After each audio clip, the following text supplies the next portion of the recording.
fat metabolism, you're creating lean body mass, and you're retarding the aging process. Glucose is one of the things that increases the aging process. So if you want to slow down the aging process, control those blood sugars, and you will slow down the menopausal type symptoms, and things will go just as well, but not as fast. Okay, does that answer your question? Thank you. Okay, let's see if we have another person. Okay. Okay. Follow the Atkins diet for a few days. I feel tired and fatigued. So what's going on and what's happened?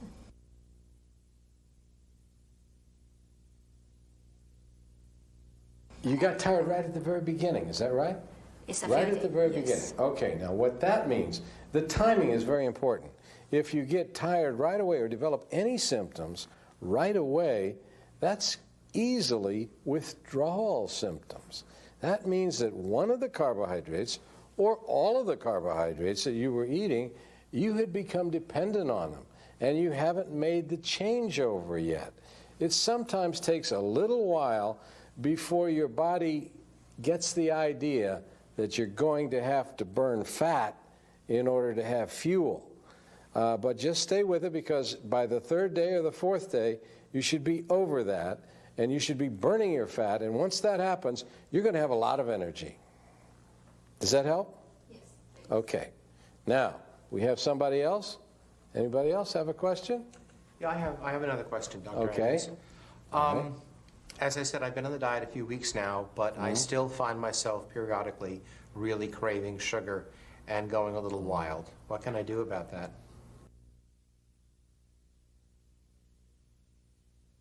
Well, you know, the craving for sugar, we have a very specific way to do it. When you crave sugar, you can't just ignore it. That's the one thing you don't do. Because if you ignore it, you'll still crave it. You have to eat something. You have to eat something which will stabilize your sugar. Interestingly enough, that food is fat. It is fat that will stabilize your sugar. Meanwhile, you want something sweet. So what do? Heavy cream. Heavy cream that is sweetened. And so we have a lot of ways of sweetening heavy cream. You can use a shake mix that's low in carbohydrate, chocolate flavored. Mix that with heavy cream. That's my favorite. But also bear in mind that there are some phytonutrients that are specific for overcoming craving. At the top of the list is chromium. You're going to have to make sure that you take plenty of chromium. I like the picolinate the best. Also, at the other top of the list is L-glutamine. L-glutamine is something that you should take when you take your heavy cream, and you take glutamine, maybe a teaspoonful, maybe 2 or 3 capsules. But do them both at the same time, and you will say, isn't that incredible? For the first time in my life, I have learned how to overcome craving. If I may add something to that, when you're on the diet, it acts as a natural appetite suppressant. So we'll have a tendency to skip a meal, and the blood sugar will drop too low if you skip a meal. So I advise to eat 3 meals a day, at least, whether you're hungry or not. You have to eat by the clock rather than by your appetite system, because your appetite is so suppressed during some time. So if you make sure you don't skip your meals and you eat 3 times a day, it'll be less likely that you crave sugar as well. Okay, I'm looking for the next question. Who's got it? I'm wondering, I have a question. Yeah, okay. How do you make it through the holidays and celebrations? I have many coming up that I have to go through and not cheat.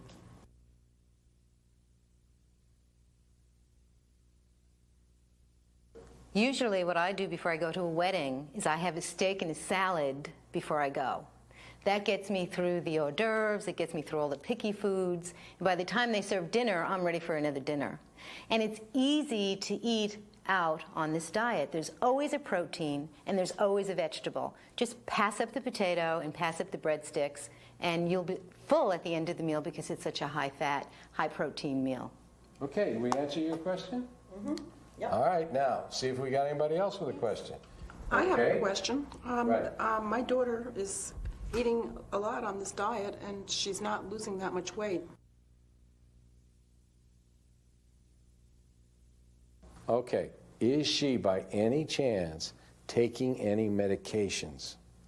She's taking birth control pills. Uh-huh. Okay. Anything else? Birth control pills. All right. But you know, the inability to lose weight, you want to know the most common cause of all? It's medications. It can be antidepressants. It can be the menopausal pills. It can be a variety of pills for the blood pressure. Always they're giving you some medication to prevent something from happening, and what it's preventing from happening is losing weight. I don't believe in just stopping a medication. I believe in replacing it with a phytonutrient that will get the same job done, only safer and without impeding your metabolism. And that is the answer, I think, to your daughter's problem and to many other people who are taking medications.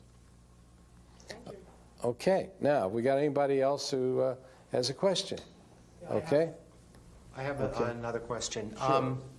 I've been on the diet for a while, and it's working very well for me, but with the meat and the eggs and the cheese and the bacon, I'm kind of concerned about cholesterol. Can you address that?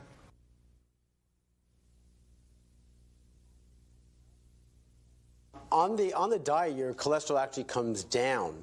Americans are obsessed with this cholesterol fallacy, this myth that you eat high fats and high meats and your cholesterol goes up. Actually, on the diet, the cholesterol comes down, your LDL comes down, which is the bad cholesterol, and so do your triglycerides. It has a lot to do with sugar metabolism.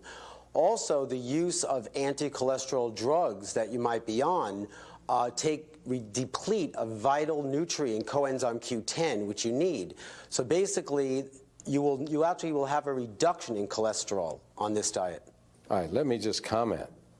We've had people who come to us on cholesterol-lowering medications, these statin drugs, and at the same time, they're religiously following the American Heart Association diet. We take them off of both the American Heart diet, and we put them on steak and eggs and butter, and we take them off the cholesterol medications. And we use some of the phytonutrients that we've talked about, but the diet combined with those phytonutrients will give better numbers than they had when they were taking the medicine. And that's just how beneficial it can be. Okay, we have another question. Yes. I have a question.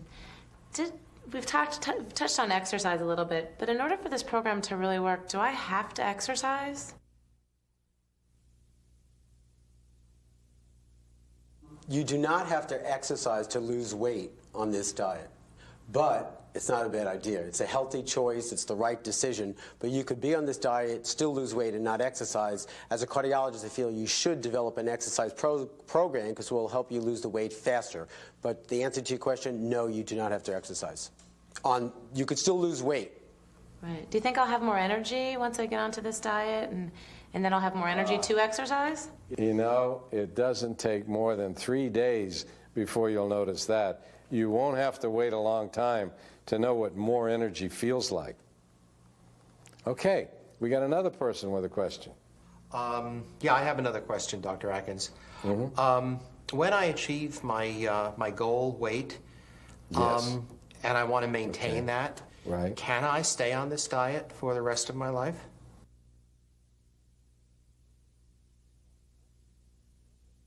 Well, actually, the whole purpose is to get you to your goal weight, eating in such a way that you wouldn't want to eat any differently. Now, that's not this diet. That's a version of this diet. That's the version that's for you. And what you're going to do as you go through the program now is you're going to find out your own critical carbohydrate level for maintenance. How far can you go in carbohydrates before you start to gain weight? Well, you know you got to stay below that. Now, what can you add to the diet and enjoy it? Well, that's up to you. What are your favorite foods? But this is the other way in which you make your choices. Which of these favorite foods of yours that you'd like to add to your diet are the healthiest? Which are the most nutrition dense? Which ones will help you in other ways? Now, you do that, first of all, you're going to feel better right at that point, and you're going to learn to keep the same weight.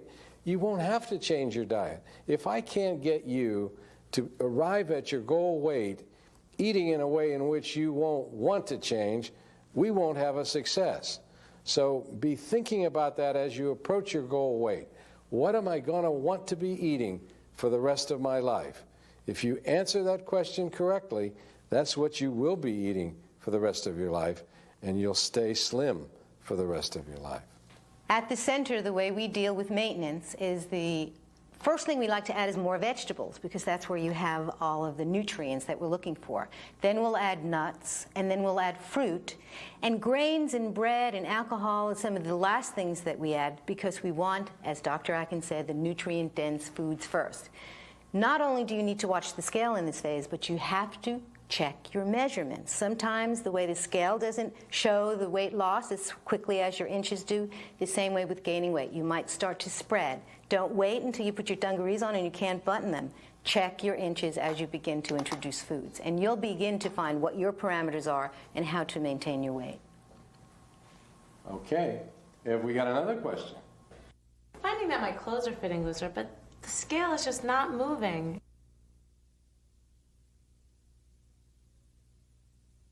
We're just so fixated on the scale, and that's why I'll repeat myself again. The scale is not psychic. It can't tell me how much lean body mass. An athlete will weigh 10 pounds more than any BMI scale out there because they have more muscles. So you need to remember that your body proportions are changing. You're working on a fat metabolism, so you have more lean body mass, and that weighs more than fat. Don't get stuck on the scale. Watch your measurements and watch how you feel. If you start craving carbohydrates again, you're eating too many carbohydrates. If you start to crave sugar, you've gone beyond what your body can tolerate. As long as your appetite is under control and your inches are okay, throw the scale out. So how often should I weigh myself? Once a month. Just once a month? Maybe once every 2 weeks if people can't stand That'll take it. some As work. long as you're checking your inches and you're watching how you feel. You have to get in touch with what the diet is producing for you as far as energy production is concerned, and how much control you have over your obsession with food. And once you become in touch with that, then that's a better scale than anything. Now, there's one more reason why people don't lose weight. It can be the thyroid gland. Have you had your thyroid gland checked? Okay. It came out normal, right? Here's what can often happen. The blood tests for the thyroid come out normal, but there's one thing that doesn't. That's the body temperature. People don't recognize how important it is to know that the thyroid gland actually regulates our body temperature. If it's failing, you're not as warm as you should be. Now, everybody's heard that we're supposed to have a temperature of 98.6. Well, we don't all do that, but generally we do have it in the 98s. Now, if your temperature is well below that, it may well be that a lack of thyroid is the reason that you're not losing. People who've been on diets for a long time often fail to convert their T4, which is the usual output of the thyroid, to T3, which works better. And that happens when you've been on a diet for a long time. How do you know that? You take your temperature. I'm talking about a glass bulb thermometer that you put under your tongue. And you do it before breakfast, before lunch, before dinner, and before bedtime, and you average out those temperatures. If it turns out that they're below 98 degrees, you may want to have your thyroid looked into. It's going to require a prescription, but look into it because it may be the answer. Have we got another question someplace? Yeah, Dr. Atkins, I have one more question. Okay. I have all these friends who are on low-fat diets, and most of them, for most of them, they're just not working. What can I tell them to convince them to try this?